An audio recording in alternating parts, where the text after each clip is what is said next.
and be a part of the first group for the New Lots, Friends of the New Lots African Burial Ground. He also was instrumental in creating a plaque on the new building across the street, which is the name of the building again? Is the New Lots Plaza. The New Lots Plaza, which is across the street, is a new affordable housing development. So if you haven't taken a look at it, it's a brand new beautiful building on New Lots in the corner of Garvey. And there's a plaque on the outside that commemorates the burial ground and just in remembrance of the folks who were forgotten. So again, my name is Catherine Green. Pull it down. And we're going to start the presentation. So about 2 years ago now? About 2 years ago, we started a group called going even further back, met one of our board members here at the New Lots Library in this very room, and she told me that there was this rumor of a burial ground being built under the library, and I'm like, well, that's crazy. That's a rumor. It can't be. But it started to really drill. We started to discuss it more and more. So I said, well, let's just go take a look down. Let's go to Historical Society. There's got to be something. So we went there. We spent about a good 3 to 4 hours at the Historical Society, and we couldn't find anything. We couldn't find anything. No books, no nothing. We ripped through everything. This was before I knew the councilman, and he knew. And we ripped through everything. Couldn't find a thing. So we said, well, let's check some maps. Maybe there's something visual that we can see. And boom, we did find a map. So if you can switch to the next slide, we'll show you guys to the next one. So the first thing we did, we went to these maps here from 1874. Or you can move it over, Russ, if you. Yeah, if you can. Can everybody see? Sort of, kind of? All right. So those are the maps from 1874, and there was another year, I think, 1878. Yeah. And if you could switch to the next one. And right here is where we found. We saw the land. So if you take a look on the map, forgive me because this was supposed to be on the stage. If you take a look at the red box, is there any way to move it down a little bit? No? Where we have it cornered off in the red rectangle, there was, thank you. There's 2 cemeteries. Now if you see where it says RDCH, that's the Reformed Dutch Church, which sits across the street, which is still here to this day. It's across the street, and then the cemetery that lays next to it. But then what we saw was across the street where the library is, and the park was a cemetery and a school. So we knew, okay, that there was a cemetery here, but then we still didn't realize, we didn't know who was buried here. So if you switch to the next slide. Again, this is another close-up view of the church across the street with the cemetery that's still in existence now, and then the cemetery and the school. And then the next one. Come on. All right, and that is actually the map. That's the map of the New Lots here, New Lots community back then. Can you switch to one more?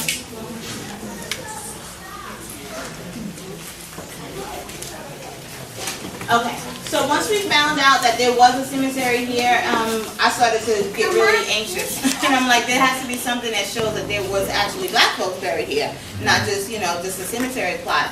So we dug some more, we ripped through all of the books, and we finally found a quote. And that quote by Mr.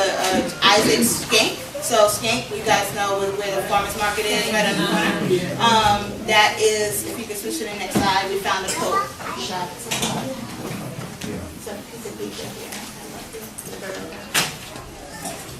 I'll try to read it off the screen.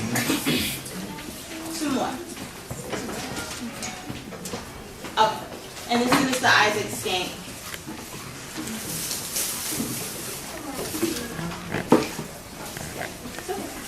All right, and if you, oh boy, I can't read that. Well. We saw the necessity of having a new burial ground. Thank African you. people are overcrowding. Thank you very much. I saw that. Okay, so. Black people were overcrowding Thank you. us in the old one. Exactly. So what he was saying in this quote is a little too distorted right now. But what he's saying in this quote is that his family, 200 years before this quote, was buried in that cemetery that lies beneath lies beneath this library. But because black people were overcrowding the cemetery, they moved all the bodies across the street, which is right next door to the church. And that was it. Boom. We confirmed that there were black people buried underneath this library, and that we have no idea who these people are to this day. And it just burns me, and I'm so happy that I met the council, and we were able to really do some work to push forward and make sure that we, one, get more information about what's going on here, what happened to these people, who they were. The records are immaculate. I found the records from all of the folks across the street, and if they were slaves of those people, then there should be records of them as well. So we think we have a pretty good way to go as far as research is concerned. Now, I would like the councilman to talk to you a little bit about what he knows from the history. Thank you very much. I want to put this in a larger context. You know, right downtown at City Hall, 20,000 of our ancestral remains are under City Hall. And they're all downtown. We fought hard to stop them from building another building on top of the last 427. If you're familiar with the African burial ground right downtown Manhattan, we fought hard for that because New York City was one of the largest slave states in the Union. When people think of slavery, they think about the South. Well, up south here, New York City had more slaves than every other state in the Union but Virginia. As a matter of fact, a lot of the slaves that ran away, or we should say enslaved Africans, because we're not slaves.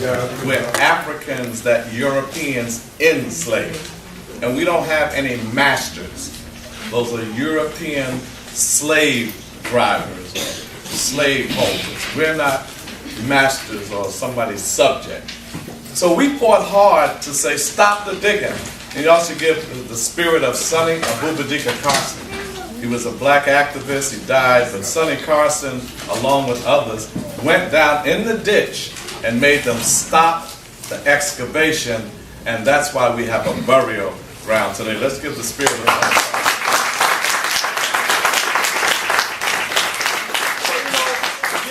That's what they did. And when you go down there, the thing that angers me most, when you see the skeletal remains, we had to fight to make sure that they buried them properly or reburied them properly, that they didn't disturb the remains. We made them go to Africa, to go to Ghana to make the little caskets and the bigger holders of the caskets. And we said, you're going to respect our people. You're going to hold them and put another building on top of it over our dead bodies, our people. And what angered me, half of the people that you see were children. And there's a mother down there with the skeletal remains of the mother and her baby in her arms. So here we are, our blood, sweat, and tears to build this city. And what they did is they tried to pit us against the indigenous people, the so-called Indians. And they tried to give us some land right in between where they were fighting the indigenous people so we could go against each other. But we were smarter than that. We hooked up with them. And then they had some real battles on their hands. When you go downtown and you see Wall Street was the wall that our folk built, and they sold us on Wall Street. They sold us. We were the commodities that they sold on Wall Street. So when y'all see me acting up downtown, that's why. They get on my last nerve, very last one. And you would think that when you walk through City Hall, you would see some pictures of the Africans that built New York City, but no, they have nothing but white men up in the, and it scares me because they're life-size pictures. And then from the colonial period, I can't concentrate. I think they're going to come out and do something. So I had to fuss and fight and tell them, put some black people up there. And, you know, every time I raise that stuff, they say, there he go again, talking about race. You know, when you point out racism, they call you the racist. You put the pictures up there, and you should have put some. I'm not bringing children from East New York to City Hall to look at old white men on the wall like we didn't do nothing. So because I fussed, we got Adam Clayton Powell's picture up in City Hall. And we told our children the truth about history. Thomas Jefferson was a slaveholder. Yes. George Washington sold us for molasses. So we want a street for Sonny Carson. We want to name Linden Park after Sonny Carson.